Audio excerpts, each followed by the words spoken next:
Hello everyone, তোমরা কে কে দোকানে গিয়ে ডালপুরি খেতে খুব ভালোবাসো তারা কিন্তু রেড হার্ট কমেন্ট করো। আমিও জানি তো তোমাদের মধ্যে একজন। আমারও ডালপুরি খেতে খুব ভালো লাগে, স্পেশালি সেই গরম গরম ফুলকো ফুলকো ডালপুরি। উফ, জাস্ট হেভেন।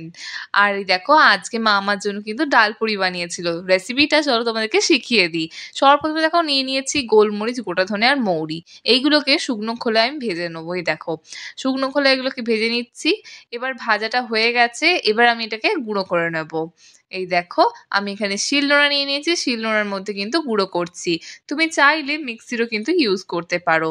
এবার দেখো নিয়ে নিয়েছি ছোলার ডাল, এটাকে আমি ভিজিয়ে রেখেছিলাম। এবার এটাকে আমি প্রেসার কুকারে সেদ্ধ করব।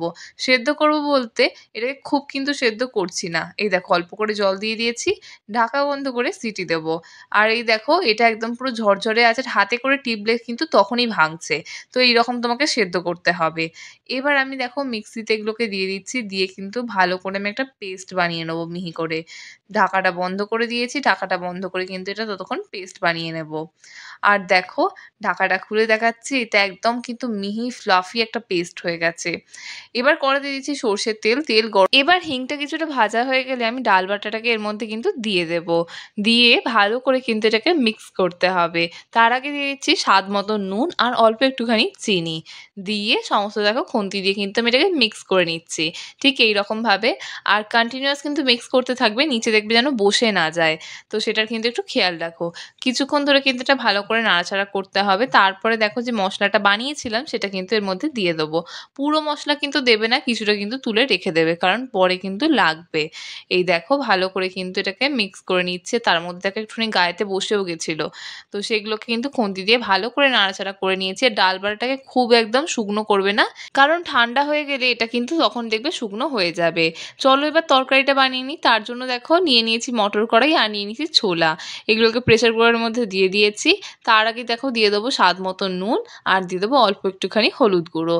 এবার জল দিয়ে দেওয়ার পালা। জল দিয়ে কিন্তু আমি এটা প্রেসার কুকারে সেদ্ধ করব। এই দেখো, ঢাকাটাকে আমি এবার বন্ধ করে দিচ্ছি। বন্ধ করে এটাকে সেদ্ধ করবো। এটা হাফ সেদ্ধ হয়ে গেলে আমি এর মধ্যে আলুগুলোকে কিন্তু দিয়ে দেবো। প্রথমেই আলু দিলে না আলুগুলো গলে যাবে, সেই জন্য কিন্তু আমি পরে দিয়েছি। আলুগুলো দিয়ে একটুখানি নুন দিয়ে দিয়েছি, দিয়ে কিন্তু ঢাকাটা আবার বন্ধ করে দিয়েছি। এবার চলো মশলাটা কষিয়ে নিই। তার জন্য দেখো দিয়ে দিয়েছি সর্ষের তেল, দিয়ে দিচ্ছি শুকনো লঙ্কা, জিরে ফোড়ন। এতে দিয়েছি অল্প একটুখানি হিং। এখানে দিয়ে দিচ্ছি টমেটো কুচি আর কাঁচা লঙ্কা কুচি। এবার এই মশলাগুলোকে কিন্তু ভালো করে একটু আমরা ভাজবো। এই দেখো, টমেটো আর কাঁচা লঙ্কা একটু ভাজা ভাজা মতন হয়ে গেছে। এবার দিয়ে দিচ্ছি আদা বাটা। এই রান্নাটা কিন্তু সম্পূর্ণ নিরামিষ। তো তোমরা যারা নিরামিষ খাও তারাও কিন্তু এইটা করতে পারবে। এই দেখো, সমস্তটাই কিন্তু ভালো করে কষিয়ে নিতে হবে।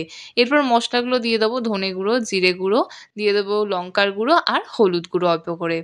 সমস্ত মশলাটাকে কিন্তু ভালো করে দেখো কষিয়ে নিচ্ছি এরকমভাবে। মশলাগুলোকে দেখো সুন্দর করে কষিয়ে নিচ্ছি। এবার এর মধ্যে দিচ্ছি অল্প একটুখানি জল, কারণ ভীষণ ড্রাই হয়ে যাচ্ছিল। তারপরে কিন্তু আমি আরেকটুখানি জল দিয়েছি। তারপর দিয়ে দিচ্ছি স্বাদ মতন চিনি। দিয়ে সমস্তটাকে দেখো ভালো করে কিন্তু কষিয়ে নিয়েছি। ভালো মতো দেখো কষানো হয়ে গেছে, আর এটা কি সুন্দর বয়েল হতে শুরু করে দিয়েছে। এবার আলু আর ছোলা সবগুলো কিন্তু সেদ্ধ হয়ে গেছিলো, সেগুলো এর মধ্যে দিয়ে দিচ্ছি ডিরেক্ট। দিয়ে সমস্তটাকে দেখো ভালো করে আমরা মিক্স করে নেবো। দরকার হলে না ২-৪টে আলু একটুখানি জাস্ট ভেঙে দেবে। এতে কি হবে, তোমার যে তরকারিটা হচ্ছে একটু থিক হয়ে যাবে, যদি খুব বেশি ঝোল ঝোল সেরকম মনে হয় তো। দেখো ভালো করে কিন্তু এটা ফুটিয়ে নিচ্ছি। ভালো মতো বয়েল করে নেওয়া হয়ে গেলেই রান্না প্রায় শেষের পথে। এবার এর মধ্যে আমরা যে ভাজা মশলাটা বাঁচিয়ে রেখেছিলাম সেটা এর মধ্যে দিয়ে দেব। আর একদম সামান্য পরিমাণে গরম মশলা দিয়ে দেবো। এবার শেষবারের মতন সমস্তটাকে ভালো করে খুন্তি দিয়ে মিক্স করে নিলেই আমাদের তরকারি কিন্তু একেবারেই রেডি হয়ে গেছে। চলো এবার আমরা ডালপুরির ময়দাটা মেখে নিই। তুমি যতগুলো ডালপুরি করবে সেই অনুযায়ী কিন্তু ময়দাটা নিও। তো আমি সেই অনুযায়ী দেখো ময়দা নিয়ে নিয়েছি। এবার এর মধ্যে দিয়েছি স্বাদ মতো নুন। নুনটা দেওয়ার পর আমি দিয়ে দেবো জোয়ান। যাদের গ্যাস অম্বলের প্রবলেম আছে তারা কিন্তু জোয়ান দিতে একদমই ভুলবে না, কারণ জোয়ান দিলে না গ্যাস অম্বলের প্রবলেমটা হয় না। এবার এর মধ্যে ময়াম দিয়ে দেবো, দিয়ে ভালো করে কিন্তু হাতে করে মিক্স করে নেবো। এবার এতে ১ মুঠো মতন আমি আটা দিয়ে দেবো। এতে কি হবে, ডালপুরি যখন ভাজবে, ভাজার পর দেখবে কি সুন্দর লাল লাল হবে, আর দেখতেও কিন্তু খুব সুন্দর লাগবে। ভালো করে হাতে করে দেখো মিক্স করে দিয়েছি। এবার জল দিয়ে কিন্তু আমি এটাকে মেখে নেবো। ভালো মতো করে কিন্তু ময়দাগুলোকে দেখো মেখে নিতে হবে। এই দেখো আমার ময়দাগুলো মাখা হয়ে গেছে আর আমি লেচিগুলোকেও কিন্তু কেটে নিয়েছি। তো হাতে করে ভালো করে দেখো ওরকম রাউন্ড রাউন্ড ফার্স্টে করে নিচ্ছি।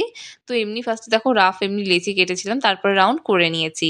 এবার এগুলো স্টাফিংগুলো ভরে দেওয়ার পালা। তো একটা দেখো নিয়ে নিয়েছি, নিয়ে এরকমভাবে হাতে করে একটা বাটি বানাতে হবে। তো এটা একটু সাবধানে করো, দেখো ফুটো না হয়ে যায়। তো ভালো মতো করে দেখো হাতে করে একটা বাটি বানিয়ে নিতে হবে। এবার এর মধ্যে আমরা স্টাফিংটাকে ভরে দেবো।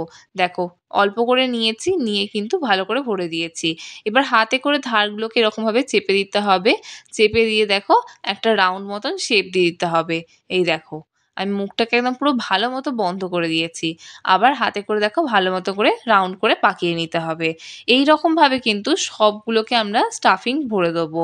দেখো হয়ে গেছে, এবার এটাকে বেলে নেওয়ার পালা। এই দেখো ভালো করে কিন্তু ময়দা মাখিয়ে নিয়েছি। ময়দা মাখিয়ে নিয়ে আমি এবার এটাকে বেলে নেব। এই দেখো একদম দু সাইড ভালো করে যাতে রাউন্ড হয় সেই রকম অনুযায়ী কিন্তু বেলে নিচ্ছি। আর দেখবে যেন খুব একদম ফেটে ফেটে না যায়। আমার সাইড দেখতে হচ্ছে অল্প একটুখানি পাতলা হয়ে গেছে কিন্তু ফাটেনি। তো তোমাদেরকেও এই জিনিসটা কিন্তু লক্ষ্য রাখতে হবে। এবার বেশি করে একটু সাদা তেল দিয়ে দেবো, কারণ ছাঁকা তেলে ভাজতে হবে। তেল গরম হয়ে গেলে আমরা একে একে কিন্তু ভেজে নেবো সবগুলোকেই। এই দেখো দিয়ে দিয়েছি। এবার কিন্তু একটু নাড়াচাড়া করব, নাড়াচাড়া করলে দেখো ধীরে ধীরে কিন্তু এটা ফুলতে শুরু করে দিয়েছে। এই দেখো কি দারুণ লাগে না যখন মানে লুচি বলো, যেকোনো মানে এরকম ডালপুরি হোক, কচুরি হোক, যখন রাউন্ড হয় না ভীষণ আলাদা একটা স্যাটিসফ্যাকশন পাওয়া যায় এরকম সুন্দর ফুললে। এক সাইড হয়ে গেছে আর এক সাইড দেখো ভাজা হয়ে গেছে। আর আমি তোমাকে বলেছিলাম যে বেশ লাল লাল হবে। এই দেখো আটা দেওয়ার জন্য কি সুন্দর এরকম লাল লাল জিনিসটা হয়েছে। তো এইটা আটা না দিলে কিন্তু এত সুন্দর লাল লাল কিন্তু হবে না। তো আমাদের ডালপুরি আর তরকারি একেবারেই রেডি হয়ে গেছে।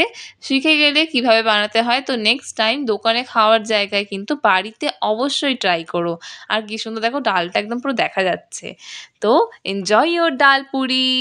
এবার তোমাদের একটা ছোট্ট কাজ, চটপট যাও ইউটিউবে সার্চ করো ফোরন বলে, সাবস্ক্রাইব করে বেল আইকনটা ক্লিক করতে একদমই ভুলো না, যাতে আমাদের নিত্য নতুন রান্নার নোটিফিকেশন তুমি সবার আগে পাও। আর তুমি যদি আমাদের ভিডিও ফেসবুকে দেখে থাকো তাহলে আমাদেরকে ফলো করে দিও। And don't forget to like, comment and share. ইতি তোমার ফোরন। বাই।